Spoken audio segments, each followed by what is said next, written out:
So Jeff and I ordered the Final Fantasy Secret Lair, and when it came out on the 9th, I believe it was. Unfortunately, we were only able to get the Japanese versions because by the time we got to checkout, all the English versions were sold out. However, we got our hands on the Japanese weapons and Japanese grimoire. So let's go ahead and open these up. So move that to the side. We're going to open the grimoire first.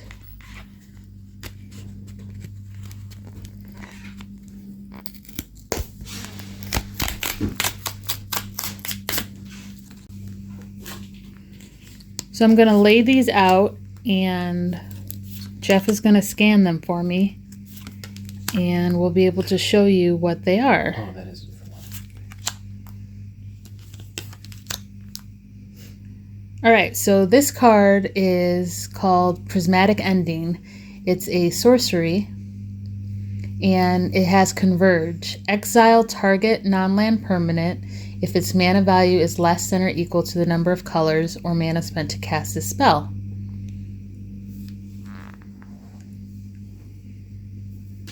There's that right there. All right, let's scan the next one. Cyclonic Rift.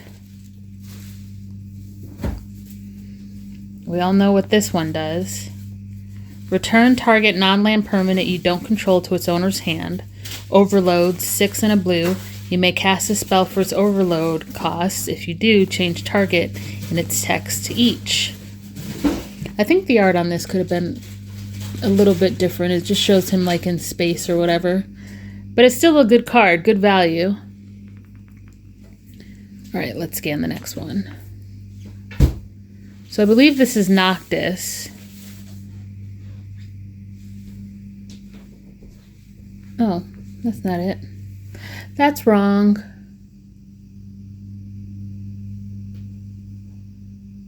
Yeah.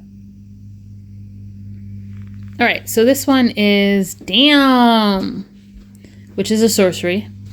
Destroy target creature. A creature destroyed this way can't be regenerated.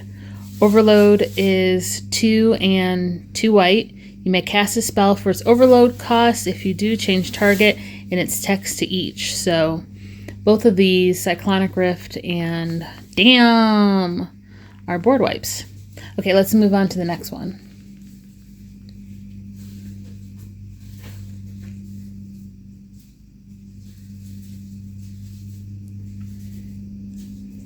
I'll move it up a little bit.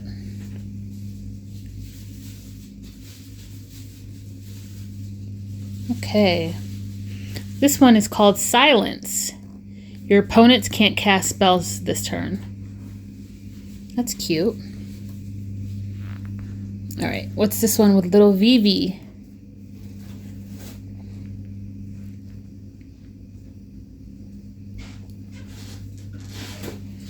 Lightning Bolt. Lightning Bolt deals 3 damage to any target. And then the last one is... I think I've seen this one before. I can't remember what it is though.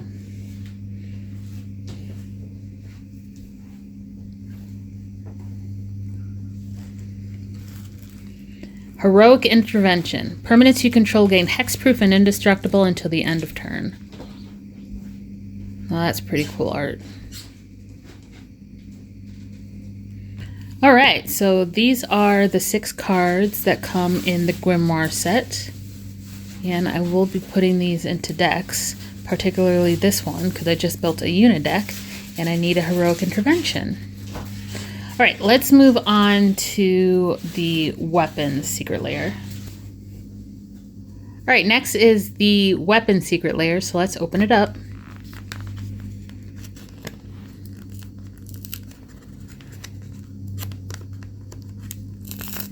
These nails are terrible.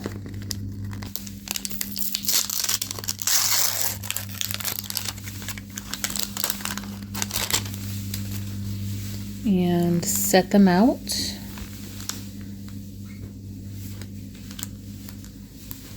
Now these are in foil. And they look pretty cool. Pretty cool. All right.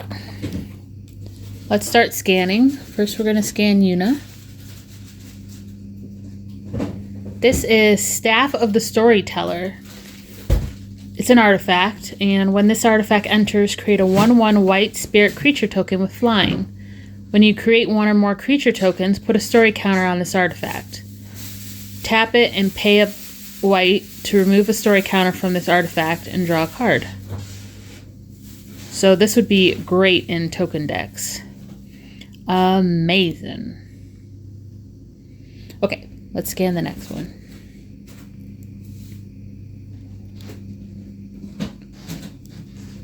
So this is Umezawa's Jite.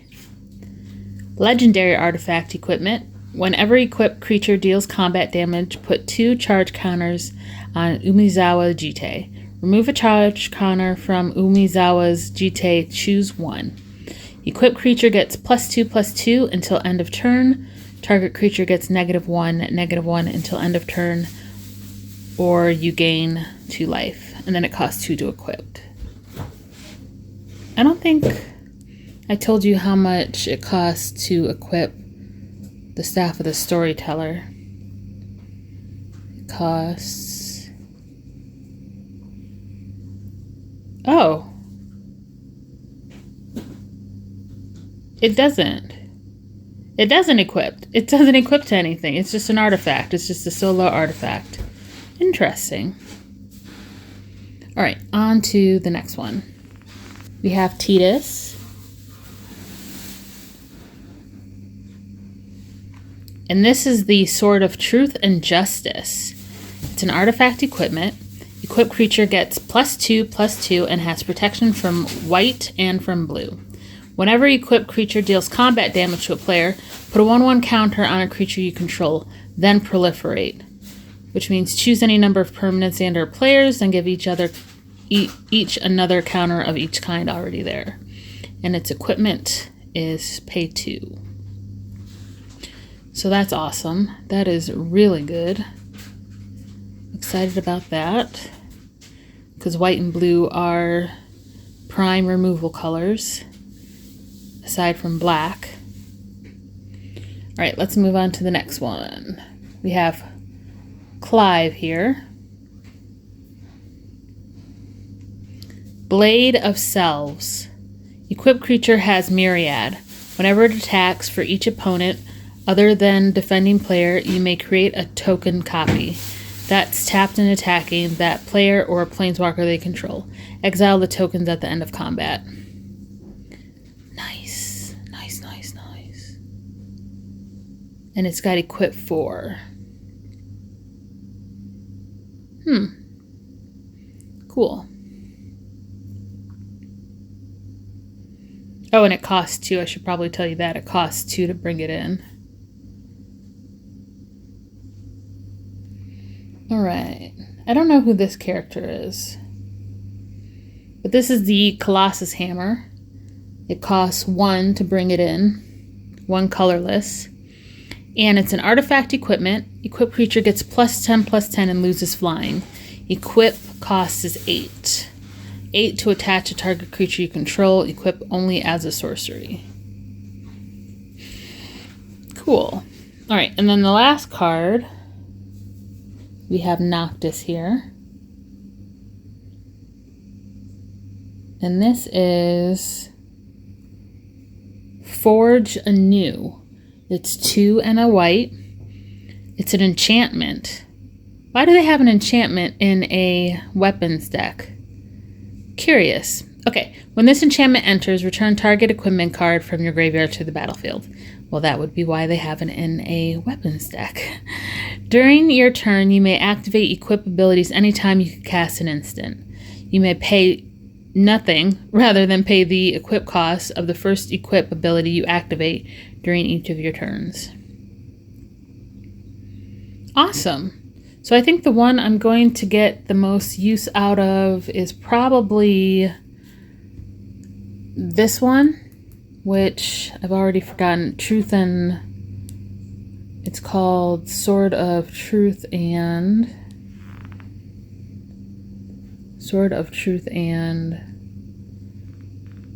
Justice.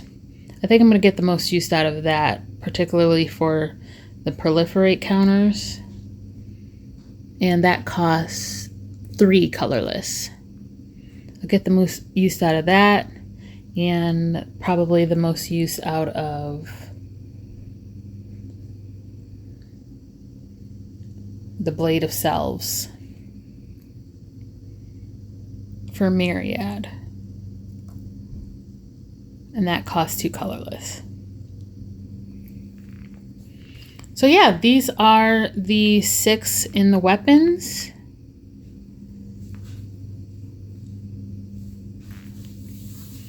Pretty cool. Okay guys, that's it for this video. I hope you liked it. Make sure you subscribe, give a like, and I'll see you in the next one.